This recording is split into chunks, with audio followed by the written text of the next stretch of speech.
Salve galera, professor Tomil na área. Vamos dar continuidade ao nosso estudo de matrizes e hoje falaremos sobre inversa de uma matriz.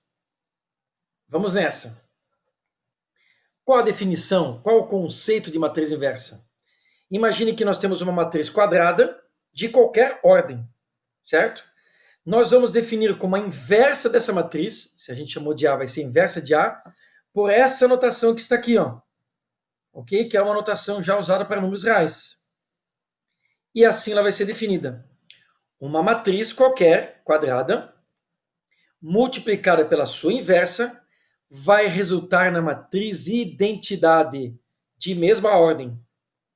E também, se eu inverter a ordem de multiplicação, e a gente sabe que na multiplicação de matrizes isso nem sempre é possível, mas aqui se você inverter a ordem da matriz com a inversa, você ainda terá o mesmo resultado e a mesma matriz identidade. Se a nossa matriz em questão for uma matriz de ordem 3, a inversa será de ordem 3, também quadrada, e a matriz de identidade será de ordem 3. Se você inverter a posição, na multiplicação, tudo isso permanecerá. Ok? E aqui lembrando, que a nossa matriz identidade também é conhecida como matriz unidade. Certo? A gente vai fazer um paralelo depois com a multiplicação de números reais. Vocês vão ver que esse número unidade faz mais sentido aqui. Mas é a tradicional matriz identidade. Tá? Que também faz sentido o nome, Mas unidade fica um pouco mais explícito. Certo? Quando uma matriz tem inversa, por exemplo, a matriz A em questão, a gente diz que ela é inversível ou então invertível. E ela pode não ter inversa. Quando isso acontecer, a gente diz que ela é uma matriz singular. Para a gente verificar se a matriz tem inversa ou não, a gente vai lançar mão de um conceito que veremos mais adiante, certo? Que é o conceito de determinante. Por enquanto, podemos dizer o seguinte: o determinante é um número associado a uma matriz quadrada. Então, para que uma matriz tenha inversa, e ela nem sempre tem, a gente pode fazer o teste do determinante. Se o determinante for um número diferente de zero, ou seja, qualquer número, positivo, negativo, fração, raiz, não sendo zero, a inversa vai existir. E se o número for zero, uma matriz não terá a sua inversa. E tudo isso está sendo considerado, obviamente, matriz quadrada, pessoal? A gente está reforçando, mas se você olhar a própria definição, tanto determinante, que a gente vai ver mais adiante, quanto aqui, tem que ser quadrada. Aliás, várias propriedades que nós vimos estão associadas a matrizes quadradas. Vamos fazer um comparativo rápido com números reais, porque quando a gente fala inverso, unidade, a gente acaba sem querer até mesmo fazendo isso. Então vamos lá. Para os números reais, nós também temos o inverso de um número, que não é exatamente o inverso de uma matriz, mas a gente pode fazer um paralelo. Então, o inverso do número 14 é 1 sobre 14. O inverso do número 3 quartos é o número 4 terços. Então, em palavras simples, o inverso de um número é a gente inverter a fração na qual ele pode ser escrito. Lembrando que aqui abaixo do 14, a gente pode escrever uma fração com o número 1. Então, o inverso, lembra de inversão, mas é a inversão da fração que esse número representa. Então, de maneira mais genérica, se eu tenho um número n, o inverso dele é 1 sobre n. Mas essa representação aqui, ou para esses outros números, pode ser feita assim, ó, n na menos 1. Quando a gente tem um expoente negativo, você inverte a fração e esse expoente fica positivo. Então, quando eu inverto o número n para 1 sobre n, eu posso escrever também n na menos 1. Então, na verdade, o conceito de inverso de um número é este aqui, ó. Um número multiplicado pelo seu inverso sempre resulta em 1, ou seja, na unidade. E essa expressão pode ser muito bem escrita assim, ó.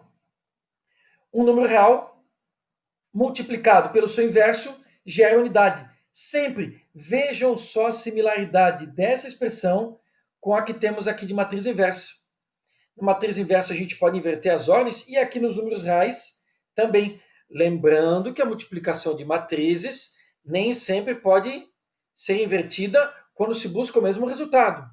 É muito comum você inverter a multiplicação de matrizes e o resultado dar uma matriz totalmente diferente quando não acontece de a matriz nem existir, tá? Mas no caso da inversa, essa propriedade é garantida. Não importa a ordem que você multiplica a matriz com a sua inversa, o resultado sempre é a matriz unidade, tal qual aqui está, ó, a unidade.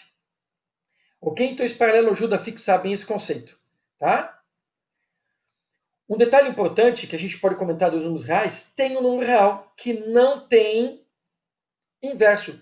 É o número zero. Se você colocar o número zero nessa condição e invertê-lo, vai ficar 1 sobre zero.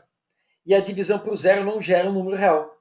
Então, de todos os números reais, tem um que não tem inverso, que é o próprio zero. Olha só que interessante. Tem um tipo de matriz que não tem inversa. É aquela matriz que o determinante é zero. Ok? A mesma associação pode ser feita. O zero não tem inverso, quando tratado em número. A matriz que tem o determinante zero não tem inverso. Certo? Muito bem, então aqui é só um paralelo para a gente poder entender um pouquinho melhor. Aqui, né, o menos 1 ele pode ser operado com os números, e aqui ele é simplesmente um símbolo, tal qual a gente usa a função inversa, né? F na menos 1, a função inversa é só um símbolo. Aqui é só um símbolo, você não vai operar esse menos 1 aqui numa matriz. Ok? Muito bem. Vamos fazer um exemplo, então, para compreender de forma ampla como isso acontece. Veja só, determine a matriz A na menos 1, que já sabemos que é a matriz inversa, sabendo que essa aqui é a matriz A. Veja, a matriz quadrada só tem sentido calcular a inversa de matriz quadrada, ok? E para saber se essa matriz aqui tem inversa, ou melhor, vamos começar a resolução, né? Primeiramente, a gente vai calcular o determinante. Para nós, ainda o determinante vai ser simplesmente um número associado a essa matriz. Na verdade, é um número associado aos elementos dela. Ok? E a gente sabe que se esse número, que é o determinante, associado aos elementos dela, for zero, essa matriz não vai ter inverso. Ela é quadrada, ela pode ter inverso, mas a gente vai garantir que isso seja possível. Então vejam só como é que a gente calcula o determinante. Tá? Mais à frente a gente estuda com mais profundidade esse conteúdo. Então, o determinante, assim que a gente escreve, né, da matriz A. Você pega os elementos da diagonal principal e multiplica 2 vezes 3. Menos, que é da regra, da fórmula, a multiplicação dos elementos da diagonal secundária, 4 vezes 1. Então aqui nós temos quanto? 6 menos 4, que é 2. O determinante deu um número diferente de zero? Sim, deu diferente de zero. Isto implica, ou nesse caso é equivalente, né? Equivalente dizer que existe, símbolo de existe, a inversa de A. Se o determinante deu diferente de zero, existe a inversa de A.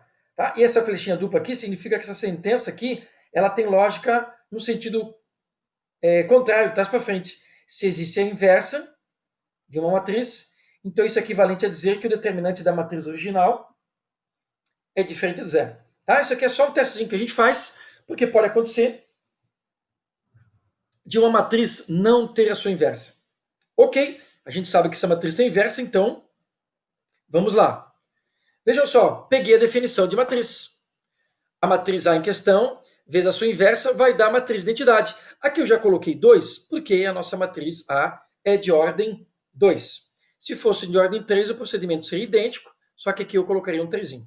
Muito bem. Então, essa é a matriz que nós queremos calcular, certo? Veja que ela está no meio da equação matricial.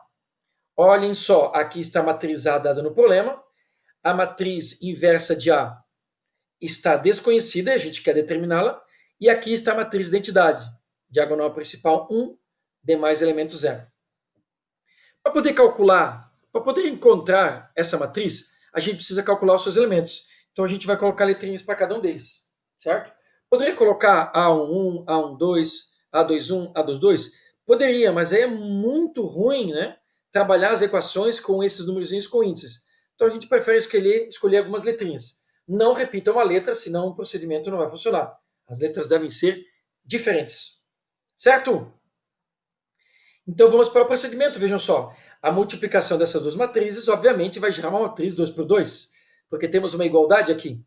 Então, o nosso processo tradicional de multiplicação de matrizes.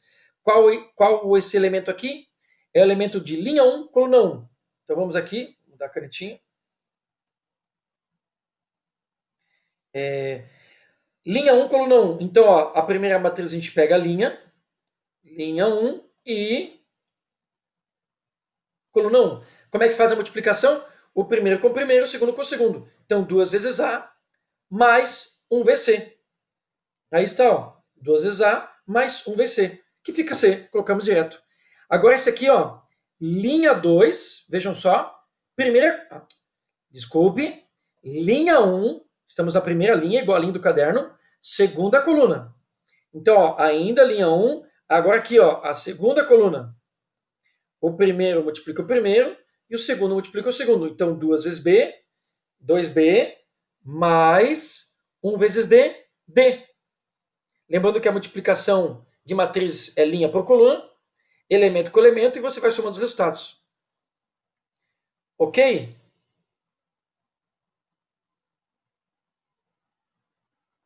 Agora, vamos multiplicar a segunda linha.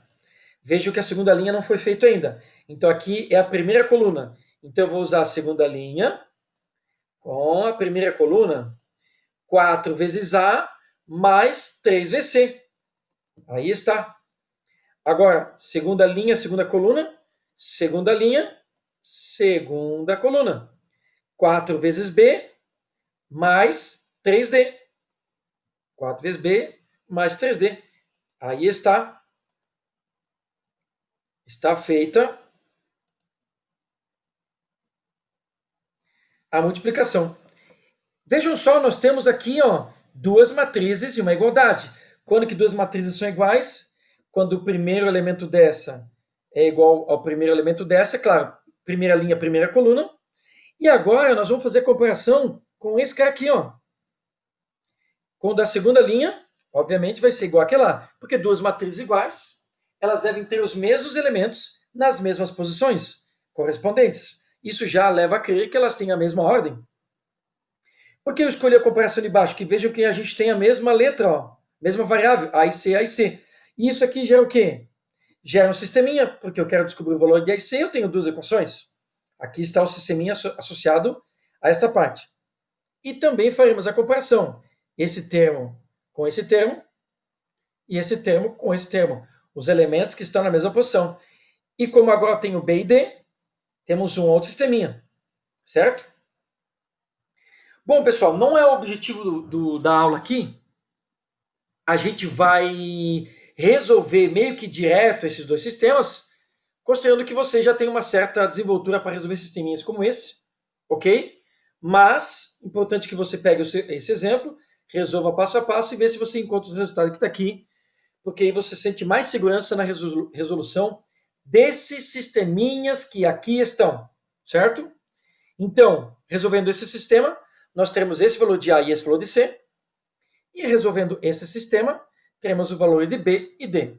Tá? Temos vários métodos aqui para resolver, pode ser o método da adição, pode ser o método da substituição, ainda tem alguns que conhecem o método da comparação, que também pode ser aplicado. Agora, como a matriz inversa de A foi definida com essas letrinhas, ó, A, B, C, D, vejam só aqui, ó, A, B, C, D, nós podemos então concluir que a matriz inversa, vejam só, o A aqui está 3 meios, o B aqui está menos meio, o C menos 2, estou colocando o D 1, cada um dos seus valores na sua posição correspondente. E aí temos a matriz inversa de A. E é fácil de verificar se essa matriz está correta.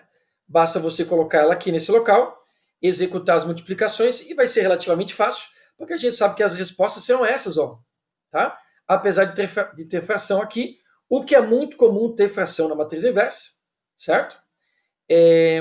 Os números vão se simplificar e a gente vai ter os resultados de 1 e 0, ok? Se a matriz A tiver mais elementos nulos, o processo de encontrar a matriz inversa se torna mais fácil, mais rápido, porque algumas dessas variáveis aqui pode aparecer uma vez só e a gente não vai ter sistemas para resolver meio que as variáveis saem de forma direta. Entretanto, muitos elementos nulos da matriz A podem fazer com que o determinante seja zero e a inversa não exista.